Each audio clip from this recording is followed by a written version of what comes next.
No latrine, just pristine. Yukon, backcountry, beautifulness.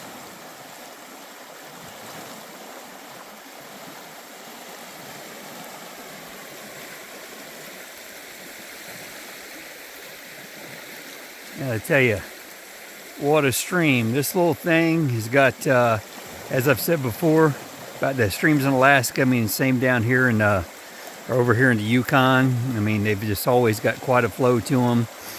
But this little stream is like, probably can't tell from the video, but it's like crystal clear. It's one of the things really makes me want to swim in it, and also really makes me wish I had a fishing pole.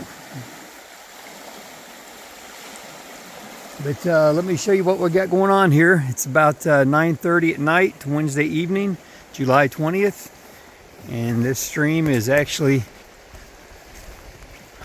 what we are camping by. And if you can't tell, I'm sure you figured that out by now. I just absolutely love camping close to water. But this is just a pull off the Klondike Highway here. Big wide open spot up there, and there's just some other places where there's some fire pits, you know, some rock fire pits where you can tell people's been camping. And yeah, man, it's just it was just down like a dirt road, little ways, and just big wide open places to camp, and a spot off the wide open here. This one kind of, you know, comes behind the trees here and around the bend, I guess you would say. So we're going to camp right here around the bend, where somebody too was kind enough to leave a little bit of wood in the fire ring already, and I've added some more and got a nice little fire going. What a blessing, what a bonus. Okay, really not sure what else to say. I know I say that a lot. I guess a lot of what I say a lot. I apologize if I use all the same phrases and all that, but again, that's who I am. I'm a simple man. I've said that before as well. But let's see. I got my mileage. Hey, something I did want to mention. Meeting Annette today there at the gas station where I spent all that time this afternoon. She was telling me, you know, I was telling her, you know, again about my wolf story, and she was telling me about her son. Sounded like it happened fairly recently. I take it did, but her son actually got attacked by a black bear up here, and he even tried to climb a tree to get away from it, and it grabbed him by his arm and pulled him back down, and then he was able to get a hold of a big rock and hit the bear in the head with the rock, and it sounded like it must have like dazed it or something, to where, you know, the bear backed off, and then he was able to get away from it, thankfully. Let me get this fire into view here. He was thankfully able to get away from it. So that's, you know, pretty crazy story. And, you know, again, a black bear too versus a grizzly. I mean, it's just, you know, God only knows, of course, but I was just going to say, yeah, you know, might not have been able to get away from a grizzly like that. But thankfully he was able to. But just another crazy animal story. Again, this is wild country, and this is where they live. So, you know, it's you know, expected that we'll, you know, people will have interactions with them and cross them and stuff. And, you know, too, just you know, about that wolf again.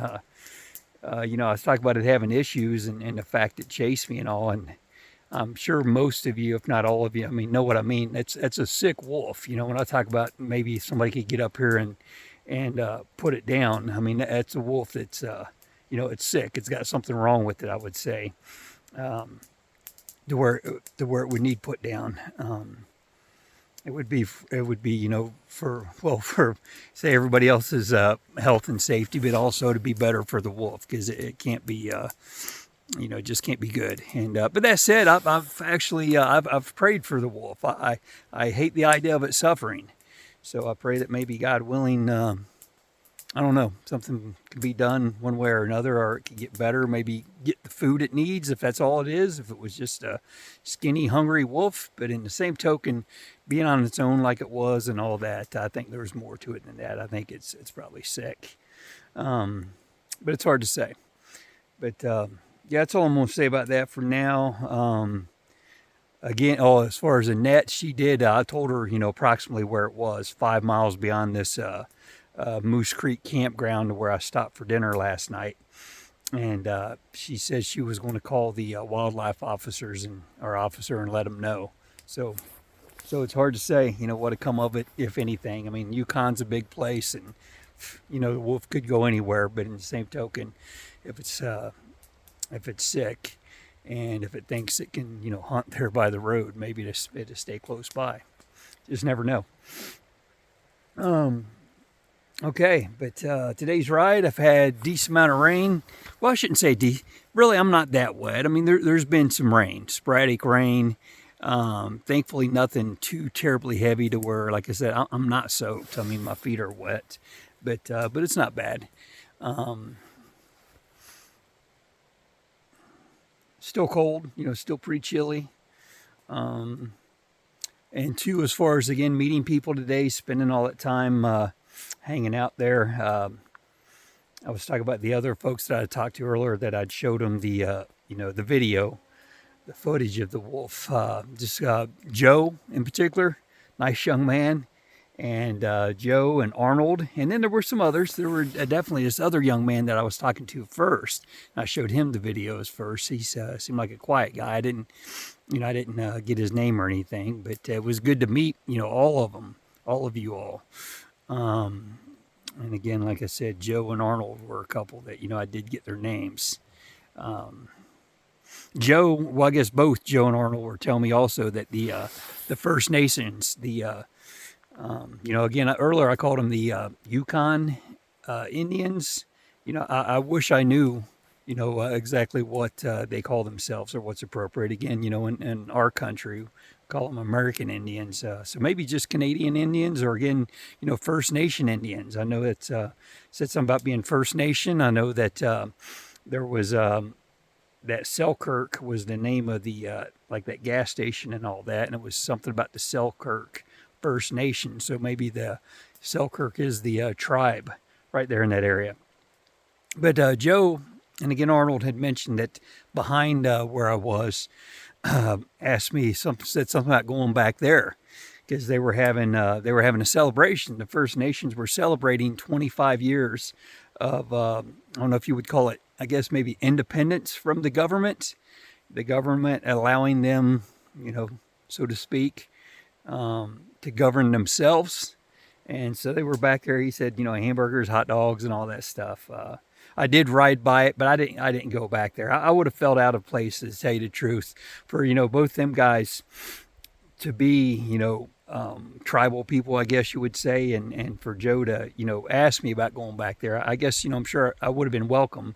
But when I rode back, there was a bunch of them, just standing outside, and it almost looked like they might have been like in a big giant circle or something, and that was neat, just to see a bunch of them there. But I would have just felt out of place and, like an outsider. And again, maybe if they were, inside and it looked like they were eating and stuff, but looked like they were all outside at the moment. And it looked like a school, I guess, like a school or something.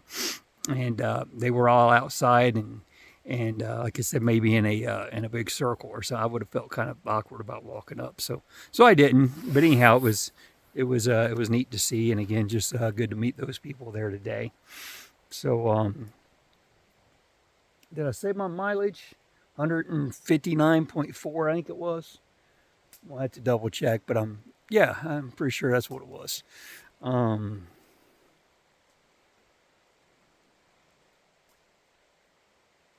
guess that's it. I just talked to my woman a couple times today. She's got me a room reserved over in Whitehorse for tomorrow night, thankfully.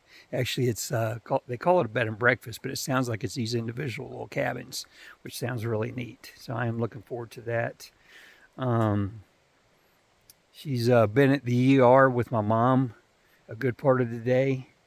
And then it sounded like my sister-in-law, Kirsty, had made it over there, this evening, thankfully, to be with her. They did admit Mom, she's got some issues going on with her legs that she's been struggling with. Actually, unfortunately, she's been battling with bad cellulitis and staph infection in her legs as well. and taking an antibiotic and all, but it just wasn't working. So they're admitting her and running some tests and IV antibiotics and all that good stuff. So my heart, of course, um, you know, heart and soul, so to speak, just goes out to my mom, and just love and just many many prayers. Um, so yeah, again, that's being on the road, man. It's being thousands of miles away from home, and just to have that going on. It's one of them things that's tough. That's tough. And again, that's part of it, as far as what you accept when you go away for this long, and this far. Which, speaking of, I don't know if I said it, but yesterday was 10 weeks. So now I'm in double digits of being away, and still got, God willing, many many weeks to go and many many miles to go. Um, but I just look forward to all of it. As I was saying yesterday morning, this is the second leg now. The Ohio to Alaska, by way of the Keys. That was the first leg, and now it's home. Ohio by way of Maine is the second leg. And it's exciting to be on it. And two, I just yesterday and today both, I just get this just warm and good feeling inside when I think about the fact too that I'm heading east, and I like that I'm not going further and further away from home like I was, there for this whole trip, until yesterday. Well, I guess maybe the day before when I left Toke and headed up towards Chicken, I was kind of heading. Well, no, I was away. I was going to say maybe in a little bit in a northeast direction, but still it was north. So I was definitely still going further. But once I guess pretty much crossed up in there into Canada or somewhere up in there yesterday, it was more of an easterly southeast direction, and like I said, makes me feel warm and good inside. Looks like I need to go tend to that fire. It's kind of dying down. Plus, I haven't eaten dinner, and if I haven't said, I think I said it's about 9:30, and stopped here probably about a quarter till 9. But as always, it's broad daylight, and I'm gonna miss that. I was talking the other day about how I'm used to it, but I'm not only used to it, I love it. I love the fact that I can ride till 9, or even like I did, a few days ago, ride till 11 o'clock at night, and it's broad daylight. I mean, it's very very convenient for riding up into the evening. So anyhow, yeah, that's all I got.